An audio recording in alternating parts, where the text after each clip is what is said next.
Hi guys, welcome to my all-in-one GCSE physics video. It's so exciting that this video is finally here. Hope you find it really helpful. As always, my perfect answers pop up throughout the video. This is the wording I think you should be using in your exams to score maximum marks. If you want me to do the hard work for you, you can check out my revision guides, which are available to purchase on my website www.sciencewithhazel.co.uk, and they contain my perfect answers as well as some extra bits and bobs which you may find helpful. And there's also details about school licenses and revision guides, which you'll also find on my website. However, we need to get started.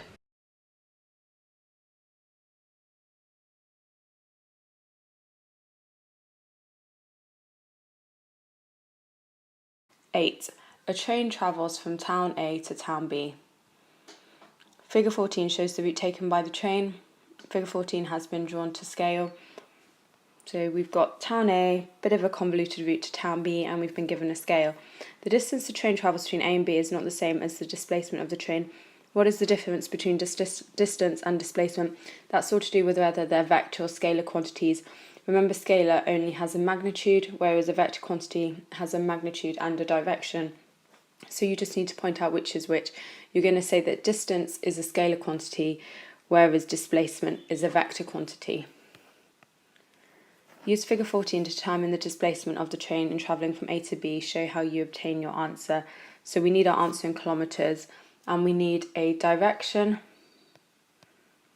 So pop your ruler and use a sharp pencil, and you need to draw a straight line linking town A to town B. Measure the length of that, and you should get a value which is approximately 7.4 centimetres. And then because we need it in kilometres, you're going to do 7.4 times 5, because we're using this scale to help us. So do 7.4 times 5, and that will give you a value which is 37 kilometres. And then lastly, you have to measure the direction. So draw a north line, it's like a bearing here, and use your protractor to measure this angle here. And if you've drawn it nice and accurately, you should get an answer that lies between 60 and 64 degrees. Right, so first of all, to understand the difference between weight and mass, we need to get to the grips with the word force, because weight is an example of a force, whereas mass isn't. So what is a force? Well, a force is a push or a pull, and we might not be able to see forces necessarily, but we can see the effect that they have on objects. So a force may cause an object to speed up, it might cause it to change direction, or it might even change its shape. So force is a strange thing, because remember, you can't always see it, but you can see its effect. You can measure the size of a force using a force meter, and remember that the units are always in newtons. And because I told you just now that weight is an example of a force, the units of weight is also newtons. Mass is measured in kilograms. So when people talk about weighing themselves on a set of weighing scales, they're really talking about calculating their mass, which is again why it's so confusing. So when you pop yourself on the weighing scales, you'll see that your mass is, I don't know, 60 kilograms. And that's not your weight, that's your mass. And your mass is a measure of how much matter there is inside of you. So it doesn't matter where you go, what planet you're stood on, your mass will always be the same. However, because weight depends on gravity and gravity varies, you'll see a difference in your weight in different places. So for example, if you have an astronaut that has a mass of about 120 kilograms, remember that his mass on the Earth and on the Moon will be the same, because mass stays the same. However, his weight will drastically vary, because on the Earth he will have a weight of 1,200 newtons, but because the gravity is so much less on the Moon, his weight will only be about 200 newtons. Let's quickly summarise. Remember, a force is something which is either a push or a pull, and it causes an object to speed up, change direction, or change its shape. Now, remember that force is measured in newtons, and that you'll often see a force diagram, and that's basically an object which is moving, and it will have arrows, and the size of the arrow represents how large the force is. So obviously the larger the arrow, the larger the force. Remember, in your textbook I'll often talk about balanced forces.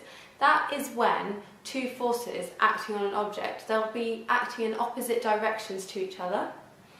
And remember that they have to be the same size for them to be balanced forces. And that basically means that an object which is standing still, i.e. stationary, it won't speed up, it will stay exactly as it is.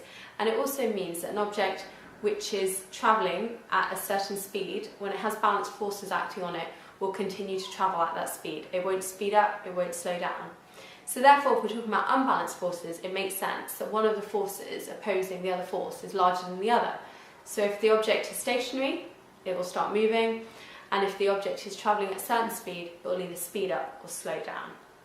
So what are these forces that we're talking about? I'm going to use the example of a car driving along the street to help illustrate this. So you have a car, it's sat on the tarmac and it's driving. So the forward force is going to be the driving force from the engine, and that will be causing the car to either accelerate or just carry on travelling at the same speed.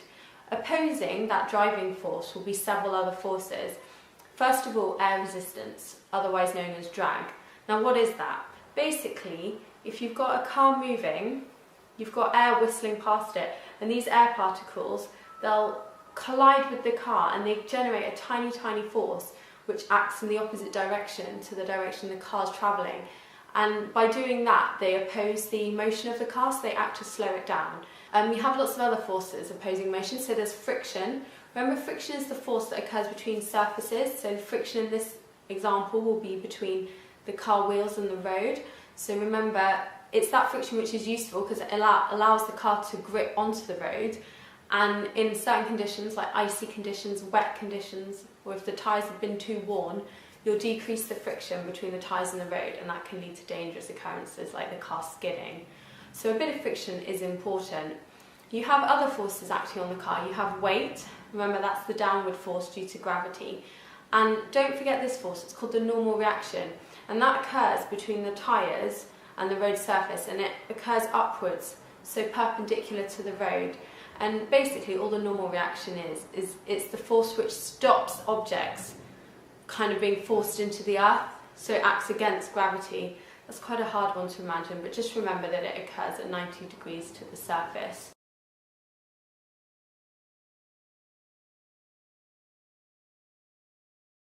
Remember, when we're talking about terminal velocity, we tend to use the example of a parachutist jumping out of an aeroplane, and you'll often see lots of diagrams of arrows of different sizes. I'm going to try and talk to you about that now. So let's start at the top. We're starting in our aeroplane and our parachutist is looking out and he's about to jump. The moment he jumps, the only force acting on him is weight. So that will cause him to accelerate towards the Earth's surface. Now, the faster he accelerates, the bigger the air resistance, because remember, as he's dropping, he's going to be hitting lots of air, and those air particles are going to be acting in the opposite direction to his motion and trying to slow him down. And the faster he travels, the more particles will be hitting per second. So the overall force of drag or air resistance will become very large. So at a certain point, you will find that the size of the air resistance or the drag will match the size of the weight force acting downwards. And we call that terminal velocity, because all that means is that the two forces are balanced and the parachutist will no longer accelerate. He'll just continue falling at a constant speed, and that is what terminal velocity is basically, neither accelerating or decelerating, just travelling at a constant speed. Before too long, the parachutist will choose to open his parachute because he won't obviously want to splatter on the ground. When he opens his parachute, you see a massive increase in the surface area of the parachutist, and therefore way more air particles will be trapped inside the parachute, and therefore air resistance will increase hugely, and he'll jerk upwards as a result of that, and you'll see that he'll slow down. However, because his speed decreases, that actually causes air resistance to decrease, because if you think about it, the slower he now travels, the fewer air particles will be hitting him and opposing his motion, and therefore he'll slow down. And eventually his weight and the size of the drag air resistance force will become the same, and we call that terminal velocity again, because he's now travelling at a constant speed. Now remember, that terminal velocity will be at a much lower speed than the initial one, and that's due to the fact he's opened up his parachute. Remember, if an object gains momentum, it just means that it becomes increasingly difficult to slow down or to change its direction. Momentum is a vector quantity, which means it has a magnitude and a direction. Remember, that's different from being a scalar quantity, which has magnitude only. It's important that you're clear on the conservation of momentum in explosions and collisions. Remember that as long as there are no external forces at play, the total momentum in an explosion or collision remains the same. And what that basically means is that the momentum before the explosion or the collision is the same as the momentum after. And we use that in a mathematical setting. We simply say that momentum before equals momentum after.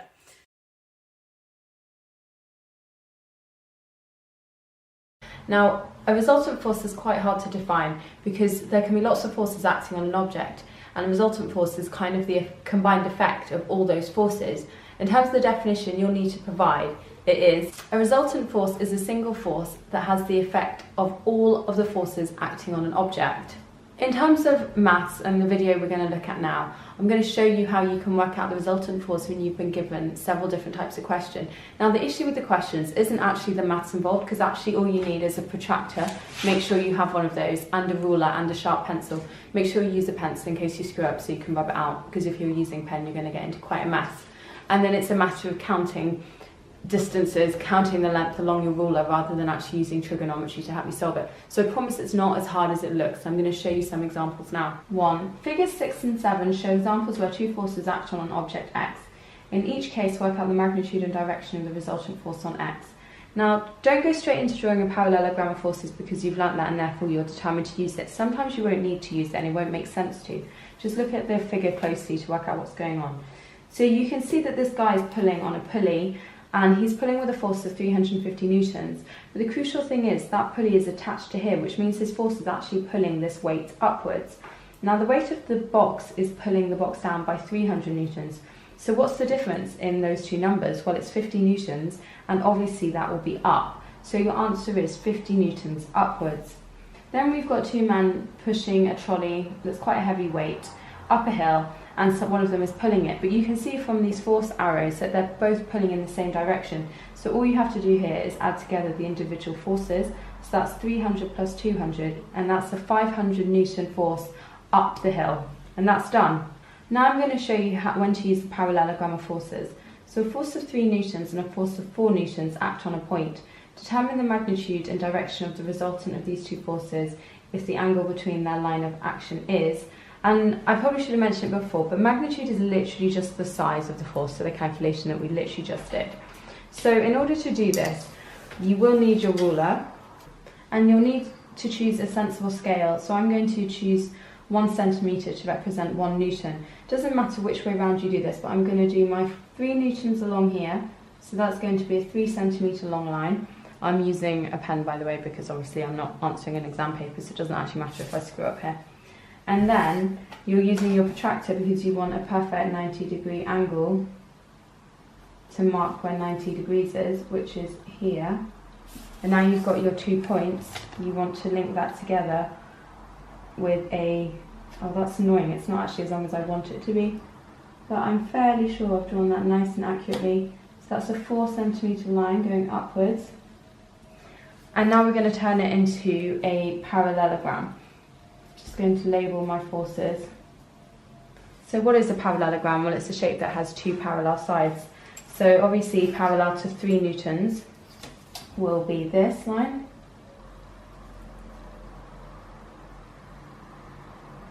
And then parallel to this line, we're going to draw 4 centimetres coming down.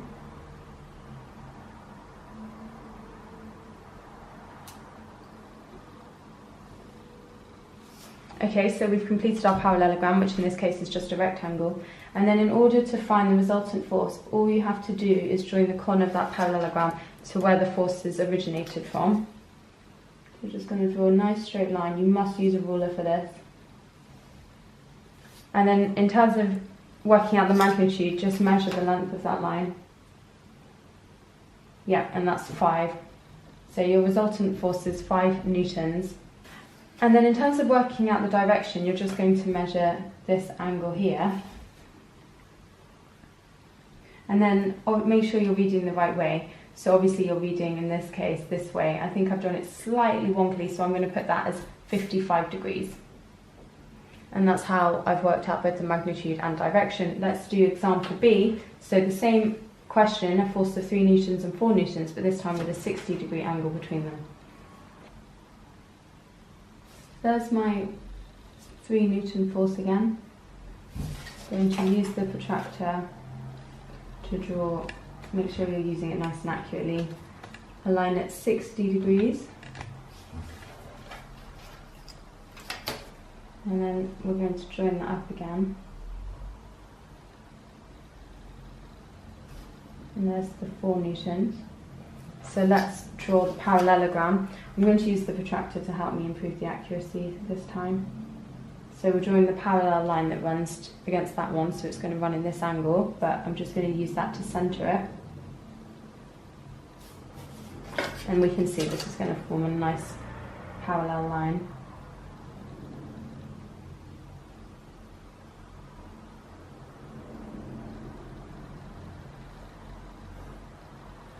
And then it should be straightforward enough to just link these, and it should be 3 centimetres long, which it is.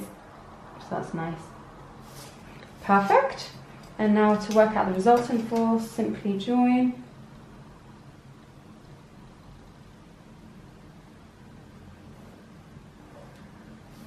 Measure the length of this line.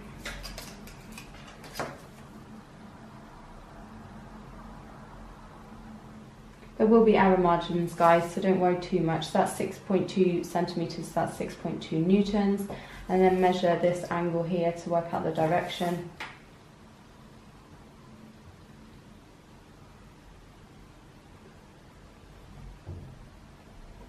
It's 33 degrees.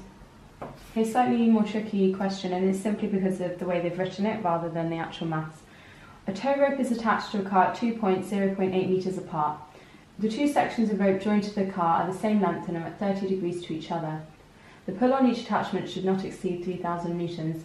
Use the parallelogram of forces to determine the maximum tension in the main tow rope. The way you want to start with this is by giving yourself a rough sketch of what's going on. So I do apologise, I can't draw. So there's the end of my car with the lights. And I've been told that it's a tow rope which is joining the car at 2 points, which is 0.8 metres apart. And then we know that there's 2 of them and that they join with an angle of 30 degrees.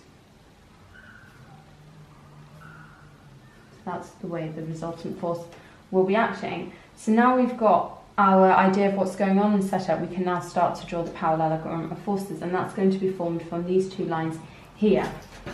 The second thing to note is it says that the pull on each attachment should not exceed 3,000 newtons. So that's talking about here. And if I use 1,000 newtons to be represented by 1 centimetre, that will mean that we have 3 centimetre length there, 3 centimetre length there. So we're ready to go. So I'm going to draw 3 centimetres, doesn't matter what angle at the moment, here. That's going to represent my 3,000 newtons. It is good, by the way, to draw a scale, so 1 centimetre equals 1,000 newtons. Then we're going to use the protractor to measure 30 degrees.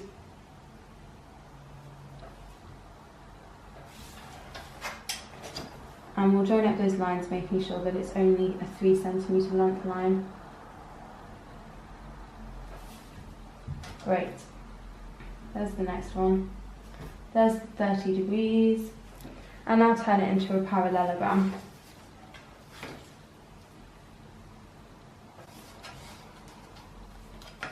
Just make sure that it is parallel, because sometimes it's quite confusing with using protractors, but just make sure the 2 lines do go in the same direction.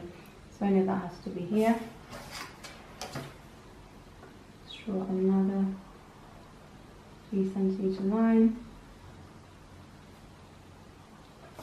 Which means I can just join this up, so I've now got my parallelogram sorted, and good, that's 3 centimetres long. And then because we're looking for the resultant force, you're just finding the length of this line in here.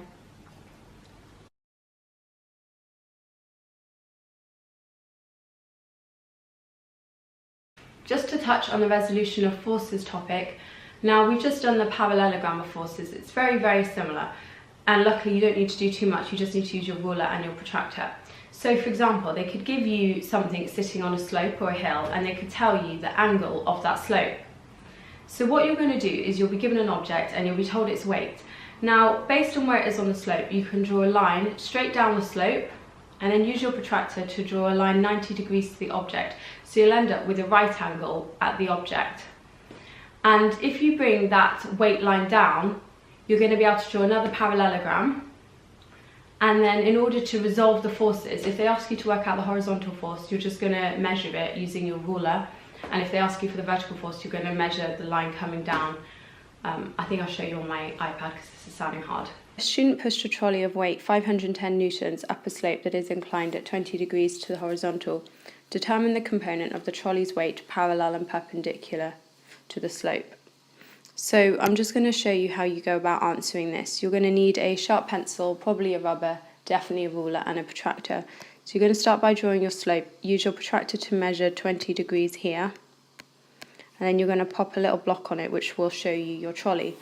Now we've been told the weight of the trolley is 510 newtons, and because we're drawing a scale diagram, I'm therefore going to make the line 5.1 centimetres long. So you'll use your ruler to measure a line which is exactly 5.1 centimetres long, and that's your 510 newton weight. Now because we use the parallelogram of forces to help you answer this, you then need to draw a line which is parallel, so down here using your ruler, and then perpendicular, so that means at 90 degrees. So use your protractor to make sure that this angle here is 90 degrees. And because it's a parallelogram of forces, you need to bring that down here and then make it into a parallelogram. See, this is why it's so horrible to draw on the iPad, like this. And because you've drawn it all to scale, that will therefore enable you to work out the various components. So use your ruler first of all to measure the length of this line, and let's just pretend that it is 2.1 centimetres long, so that's the parallel component. And then use your ruler again to measure the length of this line, which is your perpendicular component, and I'm going to say that that was 3.5 centimetres long. Then we need to use ratios to actually work out the forces rather than having it in centimetres. So you know that 510 newtons equals 5.1 centimetres. So divide both sides by 5.1 to get what 1 centimetre would be. So we know that 1 centimetre gives you 100 newtons, and therefore it's just a matter of substituting this in. So to work out this perpendicular component, just do 3.5 times 100 to get 350 newtons as the perpendicular component, and then for the parallel component do 2.1 times 100 to get 210 newtons as the parallel component. Here's your bread and butter where this topic is concerned. You really need to know these equations. As always, I use a physics triangle because it means that I only have to learn one thing rather than three. So my physics triangle has D at the top, S and then T. So if I want to know the speed, then I cover the S with my finger and I see that I'm left with D. The line means that you're dividing, and you're dividing by T. So speed equals distance divided by time. Remember, if they ask you in the exam to specify the equation linking them, whatever you do, don't draw the triangle. Draw the triangle on a rough bit of paper or on the back of your exam paper, and then just use it to pull out the correct equation. You need to have it like I've drawn it on the right hand side here. You need to literally write out the words. The second really important equation is acceleration. And remember, when you're accelerating, you're either getting faster or slower. That's if you're decelerating. And the units you need to provide is whatever the distance and the speed is, but you need to have it squared. So if it's meters per second, then it's meters per second squared. Look at this question now. Hannah accelerated at 2 meters per second squared for 10 seconds. By the way, those units mean the same as meters per second squared. I just couldn't find the squared symbol. Her initial speed is 3 meters per second. Find her final speed. This is quite a mathsy question because it's about rearranging equations, but I'm just going to substitute the numbers in straight away. So acceleration is 2. Her final speed is what we're looking for, so I'm going to write x, minus her initial speed, which I was told was 3 meters per second, and the time taken was 10. Now I need to just use basic maths and rearranging. So what am I going to do? Well, if the right hand side is divided by 10, I need to get rid of the divided by 10. So how do I do that? I multiply both sides by 10, and therefore it becomes 20 equals x minus 3. Okay, we're nearly there. We just need to get rid of the 3 on the right hand side. If you're taking away the 3 from the x, in order to get rid of it, you need to add it. So to get x by itself, we get x, because we've added the 3, then we add the 3 to the other side, so it's 23. So actually the final speed in this case is 23 meters per second. Right, to do with the speed time topic, I'm just going to talk you through the graphs and show you some past exam questions, as that's the best way to illustrate it. So if you have a distance time graph, you're going to have distance on the y-axis. Don't forget to put the units. If they ask you to draw a graph, you're going to have time on the x-axis. To calculate speed, remember that speed is distance divided by time, so therefore you can find the speed from this graph by calculating the gradient of the line. If you have a speed time graph, this is slightly different. So you're going to have speed on the y-axis, time on the x-axis, but in order to find the distance travelled, remember that is the area under the graph line. To find acceleration, which is change in speed over time, this time you're going to find the gradient on the speed time graph. Now, if this is sounding confusing, I'll now show you some examples and then we'll get to grips with it that way.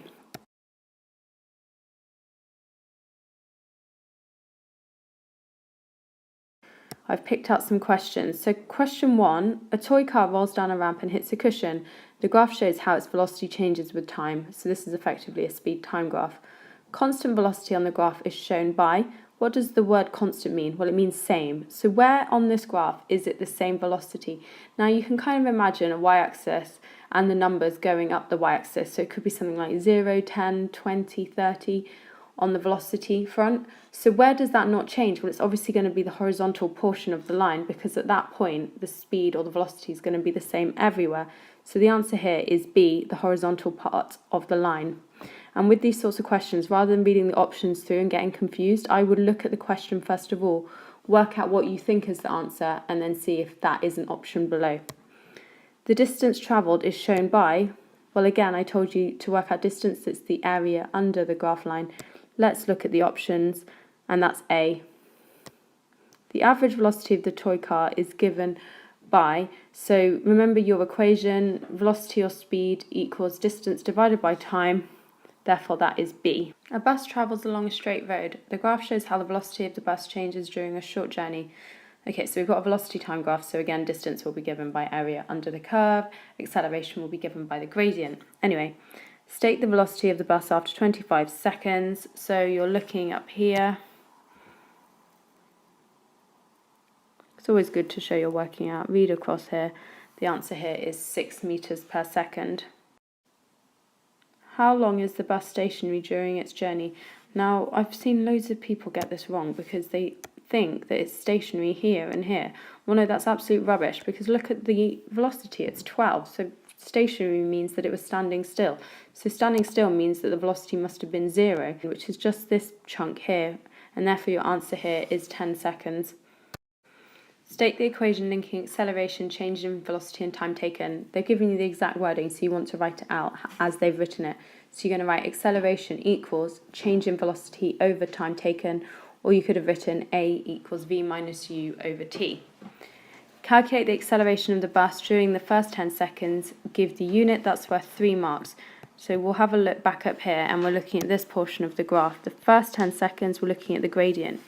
So that equation was acceleration equals V minus U over T. So that is final speed, which is 12, minus initial speed, which was 0, over time taken, which was 10. So 12 take 0 over 10 is 1.2. The units of acceleration are meters per second squared. State the equation linking average speed, distance moved and time taken. Average speed equals distance moved divided by time taken. The bus moves a total distance of 390 meters during the journey. Calculate the average speed of the bus. So speed equals distance divided by time.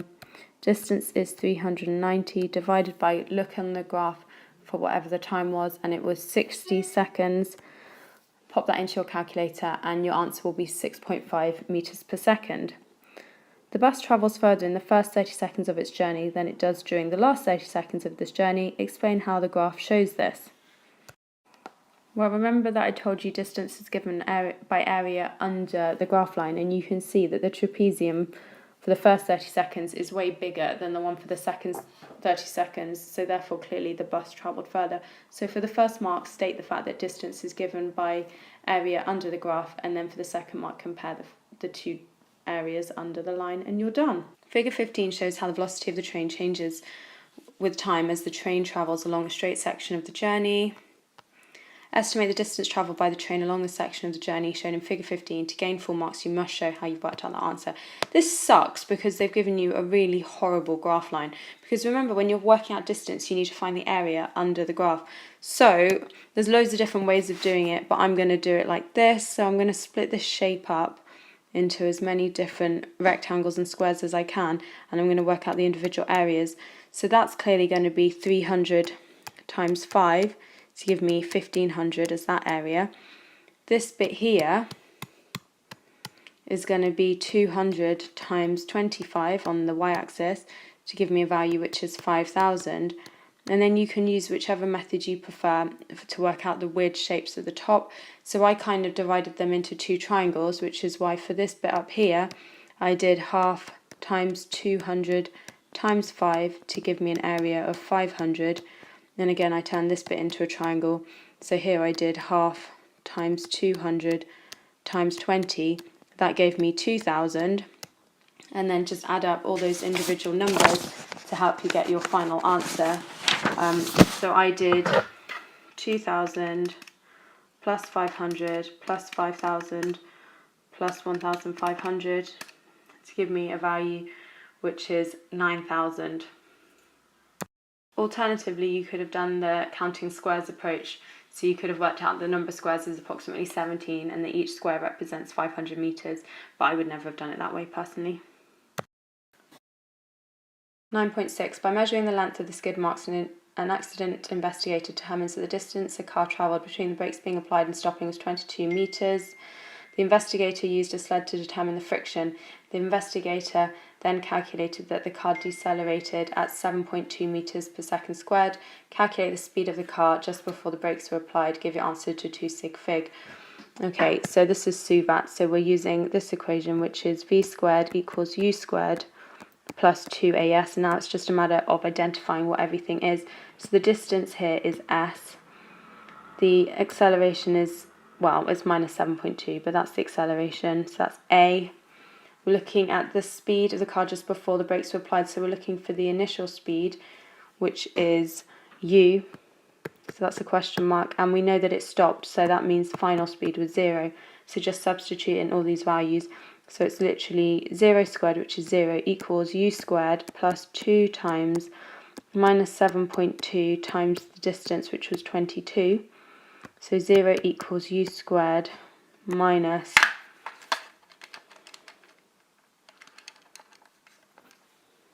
316.8. How do we get u squared by itself? Well, add it to both sides, so 316.8 equals u squared, and then square root that answer in order to calculate your u, so u will equal 18 to two significant figures.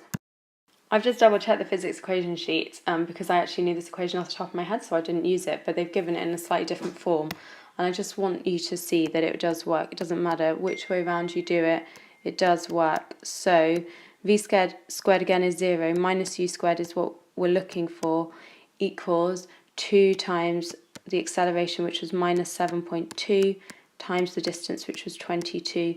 And then if you pop that into your calculator, you get a value which is, well, it will be the same, won't it? It'll be 316.8 minus, and then because they're both minus, you can get rid of the minus and then square root it and you'll get 18 again, so it does work either way.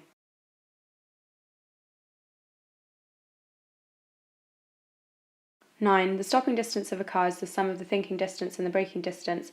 Table 4 shows how the thinking distance and braking distance vary with speed. What is meant by the braking distance of a vehicle? Finally, a definition that you just have to learn off by heart. So that's the distance travelled under the braking force, or you could say it's the distance travelled from the moment the brake is applied to when the car comes to a stop. The data in Table 4 refers to a car in good mechanical condition driven by an alert driver. Explain why the stopping distance of the car increases if the driver is very tired. Right, if the driver is very tired, clearly they're not going to be able to respond as quickly, so their reaction time will increase. and this will therefore increase the thinking distance, and therefore, because they've told us how stopping, thinking and braking distance all link, therefore the stopping distance will increase too. The student looks at the data in table form and writes the following: thinking distance is proportional to speed, braking distance is proportional to speed. Explain whether the student is correct. No, they're not correct, because although when the speed increases, the thinking distance increases by the same factor, the braking distance does not. And then you want to show some numbers here. So you could say, for example, that increasing from 10 meters per second to 20 meters per second increases the thinking distance from 6 meters to 12 meters, but the braking distance increases from 6 meters to 24 meters. Students suspended a spring from a laboratory stand and then hung a weight from the spring. Figure 1 shows the spring before and after the weight is added. Measure the extension of the spring shown in figure 1. So do just make sure that you're measuring the extension. So use your ruler to draw a horizontal line from here to the scale, and then you're looking for the bottom of that spring because that's what you're comparing. So from here to here, and then measure using the ruler they've given you, and they'll accept any answer between 12 and 13 millimeters. The student used the spring, a set of weights and a ruler to investigate how the extension of the spring depended on the weight hanging from the spring. Before starting the investigation, the student wrote the following prediction: the extension of the spring will be directly proportional to the weight hanging from the spring, and figure 2 shows how the student arranged the apparatus. Before taking any adjustments, the student adjusted the ruler to make it vertical.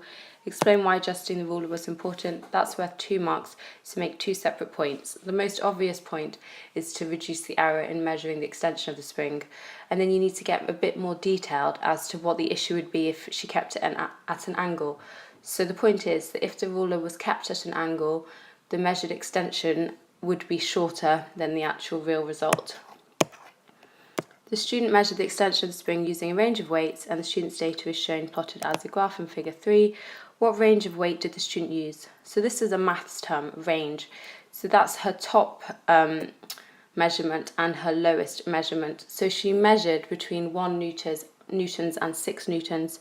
You do get away with saying 0 and 6 newtons, but you really shouldn't say 0 because there isn't actually a measurement taken there. You can see from the graph she only measured between 1 and 6 newtons in weight. Why does the data plotted in figure 3 support the student's prediction? So let's look at the prediction again. The extension of the spring will be directly proportional to the weight hanging from the spring. So is this graph showing direct proportionality? Yes, it is. The reason being because it shows a straight line which goes through the origin. Describe one technique you could use to improve the accuracy of the measurements taken by the student. That's worth 2 marks. So you could describe any practical technique that would improve the accuracy, such as using a ruler that has greater precision, using a set square, which will mean that you're lining your ruler up at 90 degrees appropriately. You could line up the bottom of the spring with the ruler scale. And then they've talked about using a pointer, but I don't really know what a horizontal pointer is. So personally, I wouldn't use that. The mark actually says, attach a horizontal pointer to the bottom of the spring. Yeah, I don't know what that means. The student continued the investigation by increasing the range of weights added to the spring. All of the data is shown plotted as a graph in figure 4. At the end of the investigation, all of the weights were removed from the spring. What can you conclude from figure 4 about the deformation of the spring?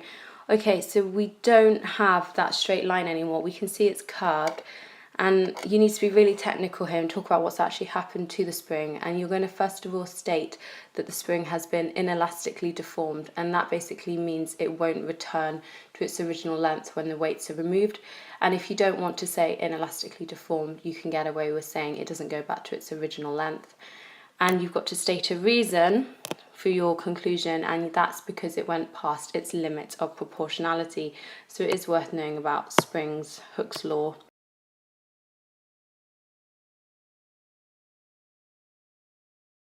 So we're going to start by looking at circular motion. So any object that moves in a circle has circular motion, whether that's a car driving around a racetrack, whether it's a satellite orbiting the Earth, these both have circular motion. Now, in this topic, we need to assume that they're travelling at a constant speed. However, it's now important that you understand the difference between speed and velocity, because people use them interchangeably, but they're not quite the same thing.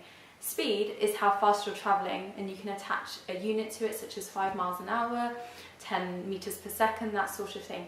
Now, velocity is a vector quantity, whereas speed is a scalar quantity. And all that means is that velocity has both a size, so yes, you could be travelling at 5 meters per second, 10 miles an hour. However, because it's a vector quantity, it also has a direction, and that's what makes velocity different to speed. They both have a size, 10 meters per second, but velocity has that added thing, which is that it has a direction. So now we talk about an object moving in a circle, and because although it's travelling at constant speed, that object is constantly going to be changing direction, and therefore it has a changing velocity. And the point is, the object's velocity is directed at a tangent towards the circle. That sounds horrible. From maths, hopefully you know that a tangent is just a line that touches the edge of a circle but just goes off at an angle, and therefore an object moving around a circle, the fact that it's constantly changing direction, the point is it will constantly change direction so that its velocity is aimed at a tangent. If that is horrible, ignore what I'm saying. I'm yet to see a question that mentions tangents. Just know that an object travelling at constant speed constantly changes its velocity. Now we need to touch on a separate point, which is that the object's travelling at a constant speed is also accelerating, and that's like, what is she saying? That's so stressful. How can it be travelling at constant speed but also accelerating? Because acceleration to me means speeding up. No, we need to look at the technicalities of what the word acceleration actually means. Now, acceleration is given by the equation, which is change in velocity over time taken. And like I've just said, although you can be travelling at constant speed, the velocity changes because you're constantly changing direction. Therefore, in acceleration, if you're constantly changing your velocity, you're changing your direction, therefore you must be accelerating. So that is another point they may ask you. An object travelling at a constant speed is accelerating. Let's move on now. Any object that's travelling in a circle must be acted upon by a resultant force. The reason why is because otherwise that object would just fly off in any direction. But we know that that object's just going to keep moving round and round and round, so it must be being acted upon by a force which is keeping it moving in a circle, and we call that the resultant force, and because it's moving in a circle we call it the centripetal force. Now, this is a question that commonly comes up. The question may ask what three things affect the size of the resultant force or the centripetal force. So obviously, first of all, the mass of the object is going to have a big role to play, because the larger the object, the greater the force needed to keep it moving. Second of all, the speed or its velocity of the object, is going to impact on the size of the force needed to keep it in that place, because the faster it's travelling, the greater its velocity, the larger the force needed to keep it moving in a circle. And lastly, the radius. So remember, that is the distance from the centre of the circle to the edge. The size of that radius is going to impact the size of that force, because obviously if the circle's bigger, it's going to need a smaller force to keep it moving. If that's sounding complicated, don't worry too much about whether it's bigger or smaller. Just learn the three things which affect the resultant force, and that is the velocity of the object, the mass of the object, and the radius of the circle. And it doesn't matter if it's a car driving along a track or if it's a satellite orbiting a planet, these things all have a role to play. Now, sometimes they ask you about the force which is acting on the object, causing it to move in the circular motion. So if it was a car travelling on a track, then that's going to be friction between the tyres and the road surface. If you're talking about a satellite orbiting a planet, then the force keeping it in that circular motion is going to be gravity.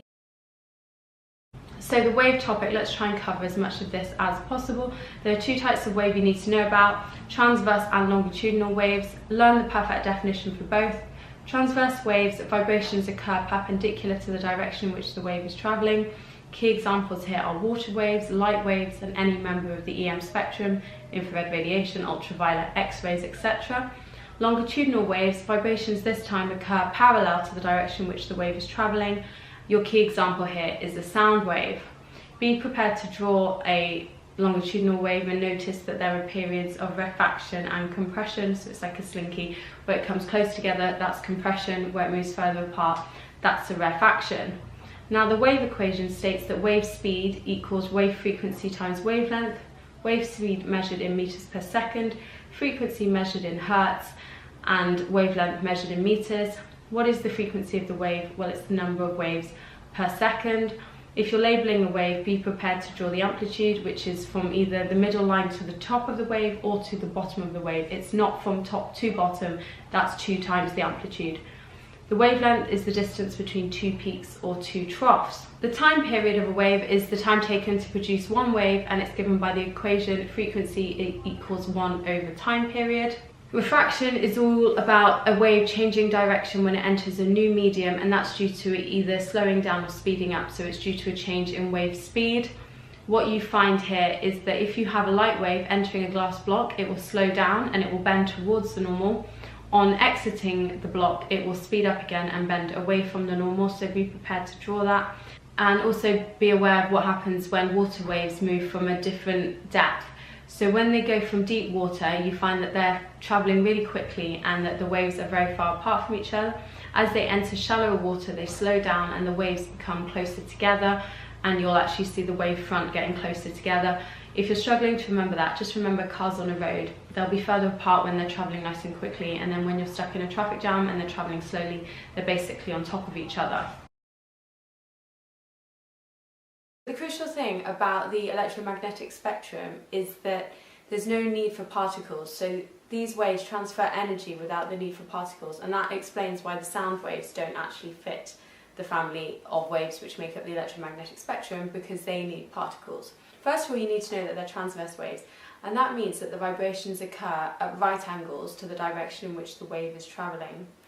Second of all the electromagnetic spectrum waves travel ridiculously fast, and all waves can travel in a vacuum. And what's a vacuum? It's simply a space with no particles, and what we're really talking about is space.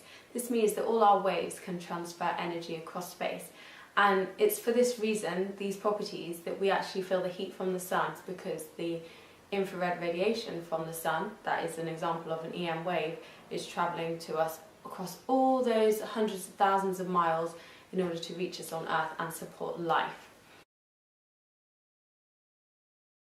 Right, so let's just get straight into the waves. In order to work out which end we're talking about, I'm going to start at the end which is at the highest frequency.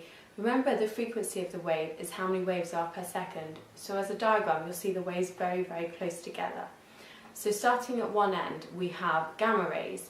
Now gamma rays have a very high frequency, and therefore automatically that means that their wavelength is very short. Gamma rays have a variety of uses. Because they're such high frequency, it means they're very dangerous.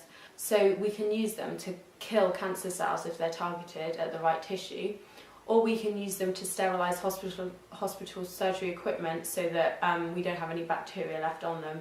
So they're very useful in that way. However, if they're misused, they can obviously cause cancer, so that's certainly something to bear in mind. So the wave up from that, slightly lower frequency but not much, is X-rays, and that's a nice straightforward use. Remember, you're just going to use that to take images of people's bodies, because we use X-rays to look at bones and you can see if there's any tumours or if there's any breakage. So we just use that really in hospitals to view inside the human body. Next up we have UV rays. Again, slightly longer wavelength, slightly lower frequency, but not much. So we use UV. If you can't remember anything, just remember use them in tanning beds, because it's ultraviolet radiation. It depends on your exam book, but you might also state that they're used for detecting counterfeit notes, or you can use them in fluorescent tubes. Okay, then we move up again and we're at visible light, and that's just the light that we use to see in everyday life.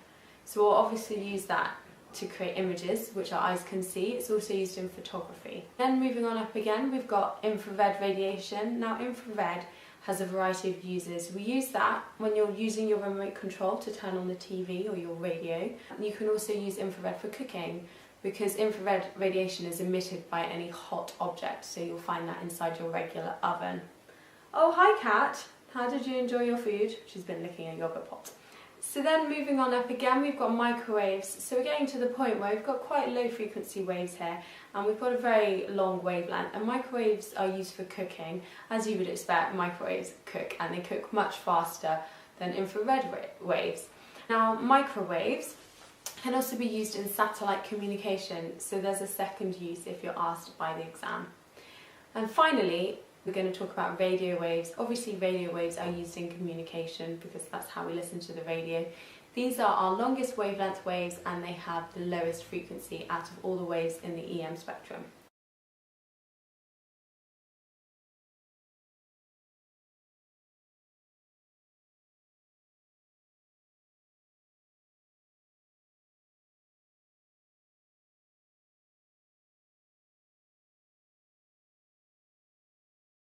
Let's start by looking at which metals are magnetic. Now there aren't very many of them.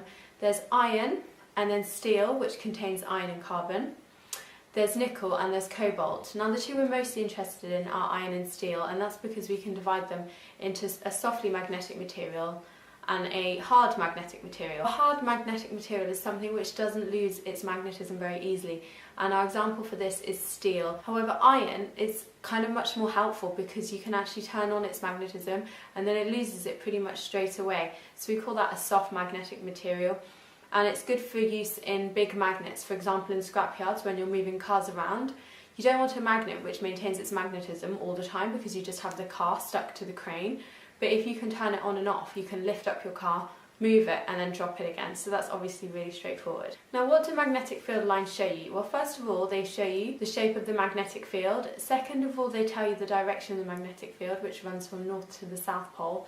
And then finally they tell you how strong the magnetic field is, because the closer together those magnetic field lines are, the stronger the magnet. Now a magnet is obviously something which attracts other things, and we can use those in everyday settings, but we're really interested when we're talking about this topic in electromagnets. So all you need is a current flowing through a wire and you create a magnetic field around the wire. And that's really the simplest form of electromagnet, and it is a very special scientific phenomenon. The fact that just by simply causing a current to flow along a wire will create an electromagnet and a magnetic field. So that's pretty special. There's always questions in exams in terms of how can you increase the strength of the magnetic field, how can you increase the strength of the electromagnet. And in this case, by turning that wire into a coil, otherwise known as a solenoid, you can increase the strength. So therefore adding more turns of coil, that will obviously increase the strength in the magnetic field even further. If you add a soft iron core to the middle, so you just thread that through the coil, then that will increase the strength. And obviously if you increase the current, you'll increase the strength of the magnetic field.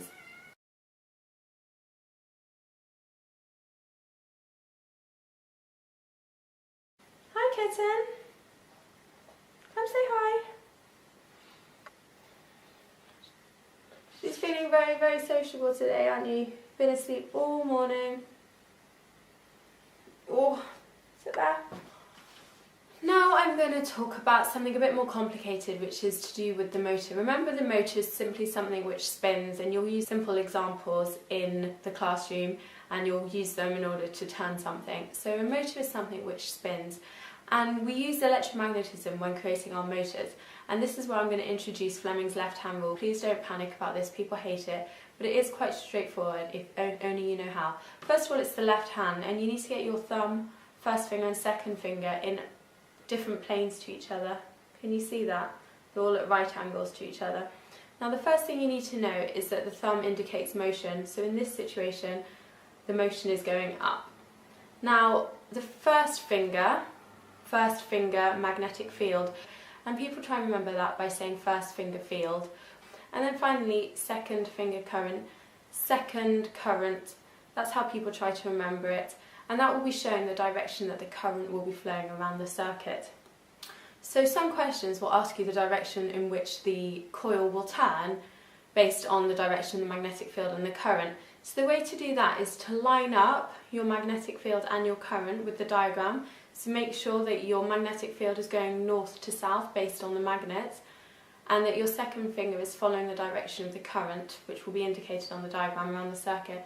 And then when you have those two lined up, you'll be able to work out which way the coil will be moving, and it will be upwards if you can line it up this way, but sometimes you need to turn it around and it will be going downwards.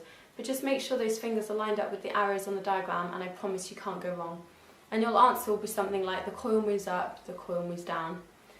Now what's the role of the commutator? As the coil's moving, what would happen if they didn't exist is that the coil would move up and stay in position, and the other side of the coil would move down, and it would just shake and it wouldn't turn continuously. So they switch the current every half turn, and that just ensures that the coil keeps rotating continuously. Then you have two brushes, and all they do is if you're asked in the exam, they maintain contact between the electric circuit and the coil of wire. So the deal with this left-hand rule is it's a bit like a physics triangle, formula triangle, which is if you have two of the components, then you make the third component. So in a motor you have both the magnetic field and you have a current, so together they produce motion, which is the turning of the motor. Now you might have to draw a simple simple diagram of electric motor, and I'll try and draw one to show you for the exam. The crucial thing is though that these are simple motors used in the classroom. In a practical environment you might need to add some details in terms of the fact that the magnets are replaced by electromagnets, the wire is turned into lots of coils, and they sometimes add a soft iron core. So there's a bit of exam technique for you. Question 9. Diagram 1 shows some of the apparatus used to investigate the force on a current carrying wire XY in a magnetic field. Diagram 2 shows the poles of the magnet viewed above. Draw the uniform magnetic field between the poles. Okay, this isn't as hard as it might sound. You just need to draw straight lines, so use a ruler. I'm not using a ruler because I'm using the iPad. And you need to do a minimum of 3, and then obviously the magnetic field goes from north to south, so add arrows showing that, and that is more than enough. The current carrying wire XY is at right angles to the magnetic field. The current in the wire is 10 amps. Suggest why the wire used in this investigation must be thick. Any sensible suggestions? So otherwise a large heat might cause it to melt if it was too thin, or you could say a thicker wire is used to reduce the resistance, or you could say that it doesn't, so that it doesn't sag or bend. Explain why the wire XY experiences a force when there is a current in the circuit. So have another look here. This is quite hard, but just say that the magnetic field of the wire interacts with the magnetic field of the two magnets, and you actually get a mark for just mentioning Fleming's left-hand rule. These questions are strange with electromagnets. Just kind of write down everything you know, even if you're worried about whether it actually fits the context of the question. State 2 ways in which this force may be reduced. Okay, you could reduce the current, or you could use less powerful magnets. 4.2. Figure 11 shows the ignition circuit used to switch the starter motor in a car on. The circuit includes an electromagnetic switch. Explain how the ignition circuit works. 4 marks. Don't learn these answers off by heart, guys. You need to look at where the switch is and then work out what's going on from there. So we can see the switch at the top. Once that's closed, then it causes the circuit to be complete, so the current flows. This will flow to the electromagnet, causing it to become magnetized. And then what happens there is the iron arm will be attracted, as you can see, because remember iron is a magnetic material, and then because of the fact the iron arm is attracted, it pushes the contacts together, meaning that the starter motor circuit is now complete, and then a current flows through the starter motor, causing it to turn. So you're just talking through all the steps that you can see on the diagram.